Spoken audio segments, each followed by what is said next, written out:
Welcome to Allie's Attic Show, where you never know what kind of surprise you'll find in my attic.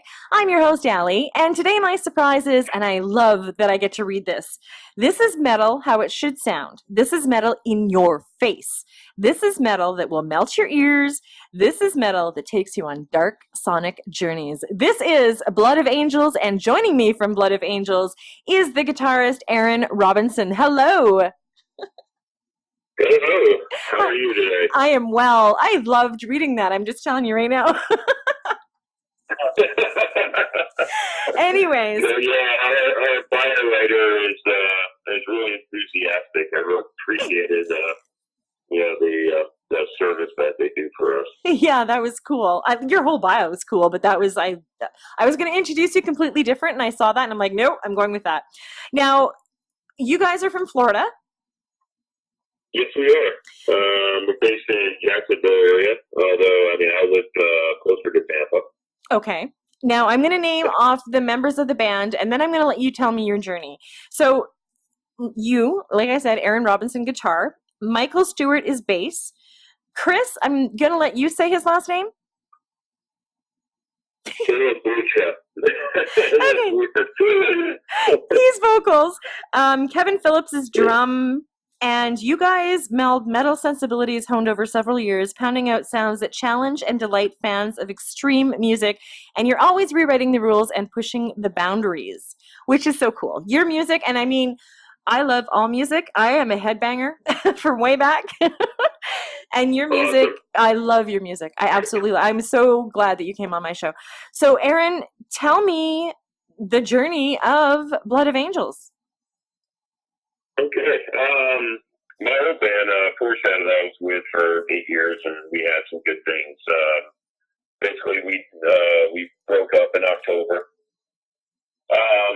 And I was looking to, I had a lot of songs written to start a third album. But I wanted to kind of have more control of what was being done, not so much collaboration.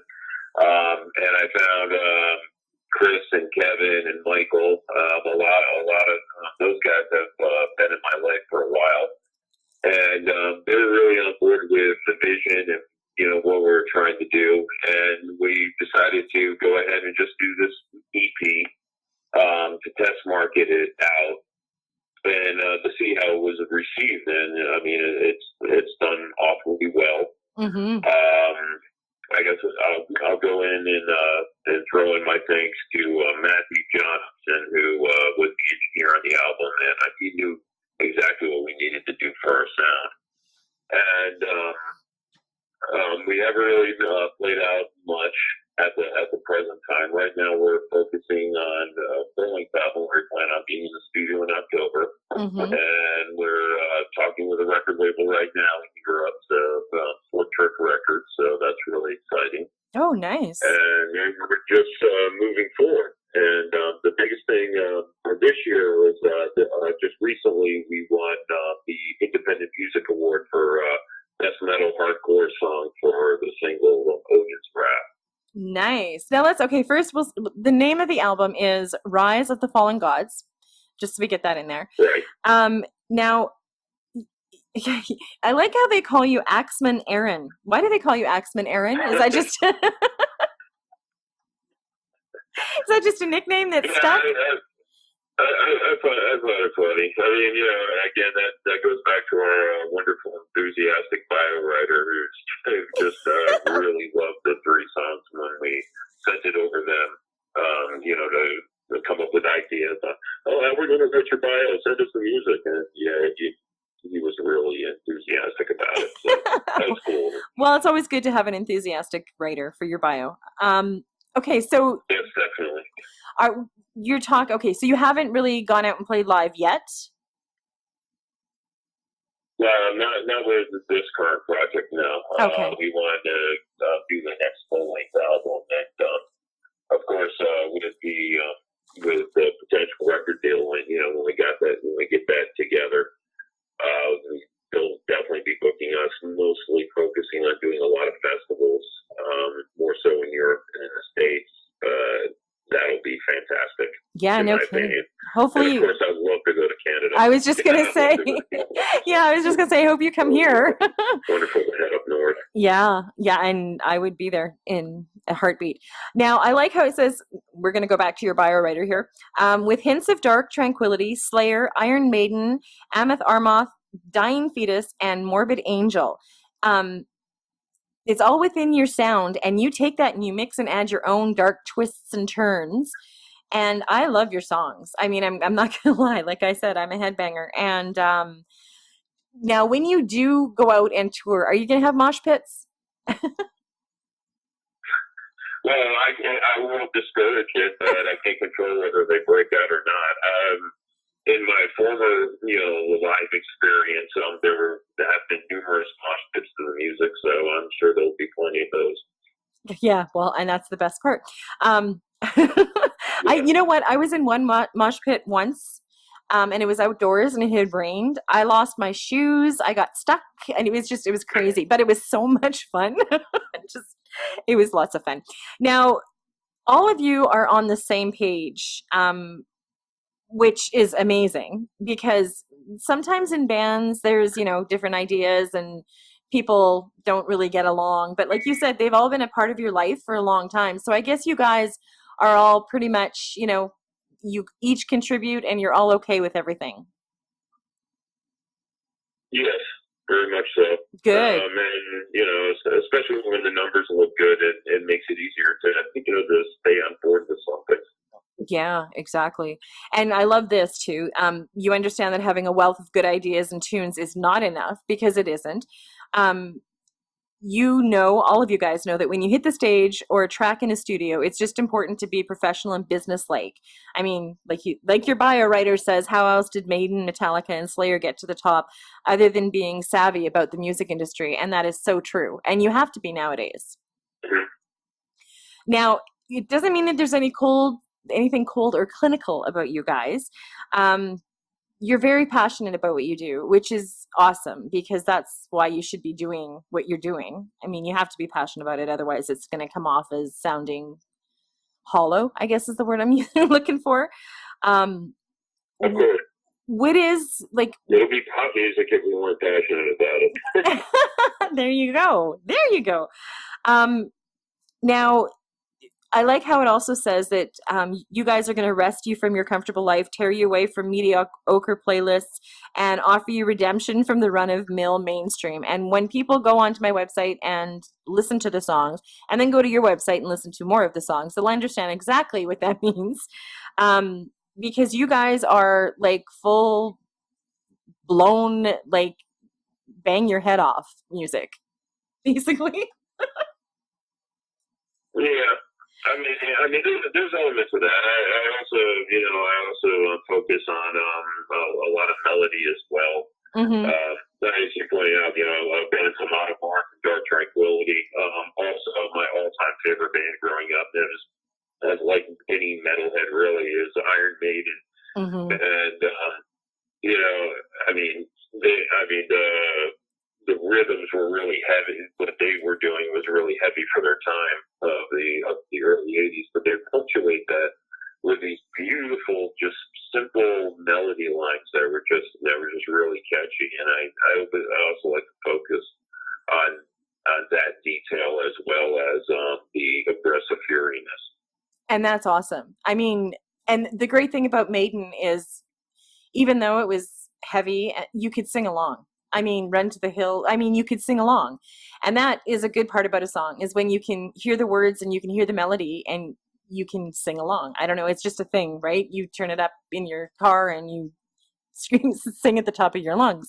And it's nice that you do that. Oh, yeah. I mean, my favorite Maiden albums, for me, that I love listening to, I love the studio stuff, but I really love when they put out live albums.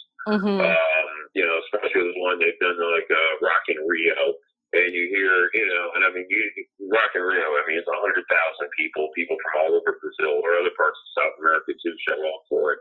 And when they're all singing along with a melody line, like 100,000 people singing along with a melody line, can't help but get goosebumps. Yeah, it's incredible. I would imagine. And I mean, that's that's the whole purpose of writing and performing is you want people to connect and you want people to, when you're on stage, you can see them singing it. Um, that Mhm. that kind of gives you a sense of pride and accomplishment. You're doing what you're meant to do because they're singing along everything that you're performing. What do you guys like on stage? Just out of curiosity, like, do you jump around a lot? I mean, a lot of you have long hair. Is there headbanging going on? Yes. Yes. He just was like there was no hesitation. I'm a physical performer. I mean, I move as much as possible. I interact with the people in front of me. That's why I don't really do background vocals because I don't want to be, having to hit a mic at particular times. I just leave all the vocals to Chris. Chris is an enthusiastic guy. He just takes center stage and just commands it, from that moment. Nice. And I mean, it just basically like draws people more to him, than he is like as a physical presence. But yeah, I mean, myself, I do. Me and Mike, we do a lot of running and headbanging, and I mean, if I can, depending on the venue, I even get out in the crowd and play and run around too. So, awesome. I can't. it's a good time. To me, it's just a big party. Yeah, well, and it sounds like it would be. I'm so crossing my fingers you get this way because I want to see you guys. Now, because you've been doing this for a while and you have played with other bands, Aaron, if you had any kind of advice to give a new band starting out or a new artist or anything like that, or one that's already out there, what do you think you'd tell them from what you've learned so far?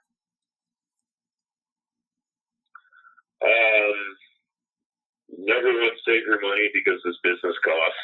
I mean, straight up honesty. Having good music gets you through the door. It'll get publicists interested in you, record labels interested in you, booking agents, et cetera, et cetera.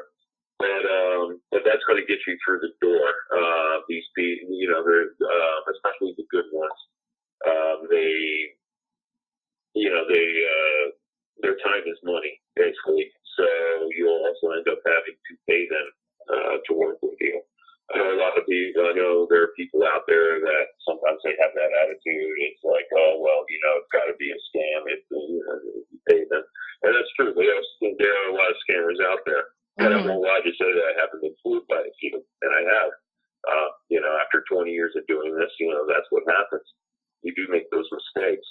But, the beautiful thing about the internet is that, you can reach out to other bands that worked with people and get feedback from them.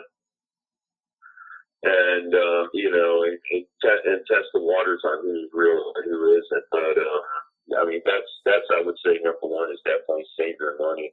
The other thing is just, get out and play.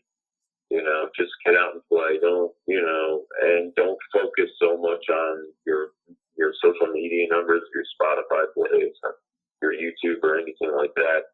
Those things will come. If you put out really good music and you're really personable, and more important than those numbers is a mailing list. Is to generate your own fan mailing list, people that really love you, and reaching out to them with at least a monthly newsletter and things like that, and keeping those people engaged, because those are going to be the first ones to buy your merch.